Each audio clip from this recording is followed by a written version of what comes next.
Good morning. My name is Harshita Vyas and I am an assistant professor in Rai School of Management Studies in Rai University. Today I'll be talking about the Unit 3 of Strategic Human Resource Management, which is Performance Appraisal. So let's quickly start with the introduction and the concept of performance appraisal. So as we know that human capital, the human resource is very important for any organization, because it is what makes any organization different from the other. So performance appraisal is equally required for them to feel motivated and feel engaged, belonged to a particular organization and keep on working there. So performance appraisal is a systematic, periodic, and so far as humanly possible an impartial rating of an employee's excellence in the matters pertaining to the present job the currently which he or she is doing, and to the potentialities of getting a better job in the future. So that is also important. Now, what is the objective of performance appraisal? So it is important to determine the effectiveness of the employees on their present jobs and to decide their benefits, like what they'll be getting out of their present job. Then to identify the shortcomings of any employees. So we know that for any human it's important. It's for any human it is mandatory and it is understood that every person has strengths and weakness. So people who have uh, a strength in performing a particular job might not have their expertise in some other job. So it is important for them to identify their shortcomings as well. Then it is also the objective of performance appraisal is to find out their potential for promotion and advancement in any organization, right? Then what is the concept of performance appraisal? Appraisal should be in writing and it has to be carried at least once in a year, right? So appraisal happens in writing. So whenever bonuses or increment happens, it is never in verbal communication, it has to be in written form. And the performance in appraisal information should be shared with the employee as well. So like these days in various organizations, the performance appraisal criteria has been kept a bit transparent to let the employee feel that they have been assessed fairly and effectively, and in a manner in which every employee has been given what they deserve, right? So another concept says that employees should also have the opportunity to respond in writing. So companies like Tata, companies like Infosys, and so many other companies. So once at the end of one financial year, whenever employees get their ratings of that particular year, they also respond to their managers, respective managers, saying if they agree to the ratings that they have received. So this is also one system where the employees are given the opportunity to respond to what ratings they have been given, right? Now next is also employees should have a mechanism to appeal to the results. So as I mentioned, employees have the opportunity and the right to answer back, like not answer back, to come back with their opinion of their rating or their assessment of performances.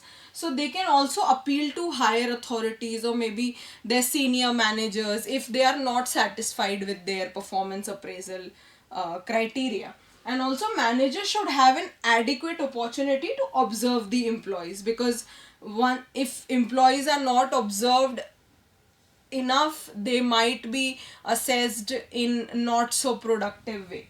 Then anecdotal notes on the employee's performance should be kept during the entire evaluation. So whenever events happen over a period of time, it's important for managers to keep a note of the same, right?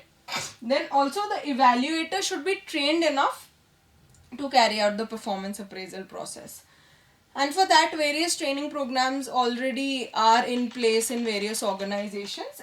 Also, performance appraisal should focus on employee behavior and results rather than on personal traits or outcomes. Then we'll talk about the tools and methods of performance appraisal. So there are various ways. One is plan. So it starts with developing a plan. Okay, then we plan, we develop the then we perform the performance appraisal, we assess and we review. So this is the tool and methods of performance appraisal. Then there are a few traditional methods and modern methods. So ranking method, as you know, ranks are given. Paired method, paired comparison, where you keep two of the people in performing same job together. Then you have grading system, checklist method, graphic scale method, essay method, where you write about every job that an employee is performing. Another modern method is management by objective, 360-degree appraisal, cost accounting method. So we'll talk about the 360-degree feedback method and management by objectives method majorly, because that is in your syllabus. Then what is, as the name suggests, management by objective. So it is a method where any employee is assessed against the goal or the objective that was given by the management to that employee and the performance that they have delivered through the entire year. So it means that management by objectives and the performance is rated against the achievement of the objectives stated by the management.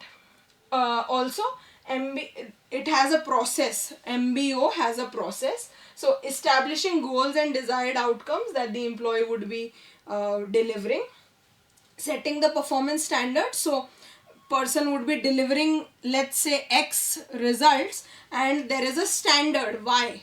So we check on the basis of the standards what the person has delivered, because then only we'll be able to give them appraisal and assess their performance. Then comparison of the actual goals with the goals attained. Actual goals would be the goals that they have attained.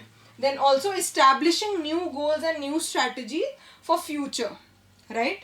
That which the person might not have achieved in the last year, right? So this is MBO. This is the process of MBO which we have discussed. First they define organization goals, then they define employee objectives, then they continuously monitor their performance, they try to keep a check on what they have achieved, then performance evaluation, they give feedback, and then happens the performance appraisal. Now what is the advantage? It is very useful for managerial position. It helps you grow in any company. Then disadvantages, that it is not applicable to all the jobs, right? Then we have 360-degree feedback method, which is another type of performance appraisal method. So it is, as the name suggests, it is a 360-degree feedback 360-degree feedback method. It is a technique in which systematic collection of performance data, often individual or it can be for a group also, derived from a number of stakeholders like immediate supervisors, team members, customers, peers and self. So you take the data from all the stakeholders that are involved in a person's particular job, right? And this technique is highly useful in terms of broader perspective, greater self-development, and multi-source feedback is useful. And also these are useful to measure the interpersonal skill, customer satisfaction and team building skills of any employee. So this is the this is a 360-degree feedback in which who all can be the respondents, who all can be the stakeholders. So you take data from the boss of that employee, you take data from himself or herself who is the employee, you take data from the staff members, you take data from the customers with whom he or she is dealing with, you take data from the peers, then you take data from their other team members, the counterparts, right? So this is the performance appraisal process now. Here first you have to establish standard for any appraisal process, because if you would not have any standard or a benchmark, so then how you would be assessing the actual performance? So establishing standard is the first step in process. Then you communicate the standards with the employees, then you measure the actual performance, you compare the actual and the desired performance, the standard and the actual, then you discuss the results and you finally come to a decision. So this was the process. Now what are there are also some limitations of performance appraisal. uh, concept, which is that performance appraisal methods are unreliable sometimes. So if you talk about MBO or 360-degree, so people like who are the peers or who are the customers, they might not know a person personally or professionally in a way, because they might have dealt with that employee for a particular event, only one service. So how they would be able to assess the entire year performance? So that can be a bit unreliable. Also, if an employee is well known to an employer, it sometimes happens that the performance appraisal is not correct, so others can feel that there has been biased during they have been biased decisions of performance appraisal. Then some qualities of an employee can also be not easily appraised through any performance criteria, because mostly the qualitative qualities, like for example, if a person is empathetic, so nobody will be able to assess that in while giving the performance appraisal to that employee, right? And also a supervisor may appraise an employee to be good or bad, but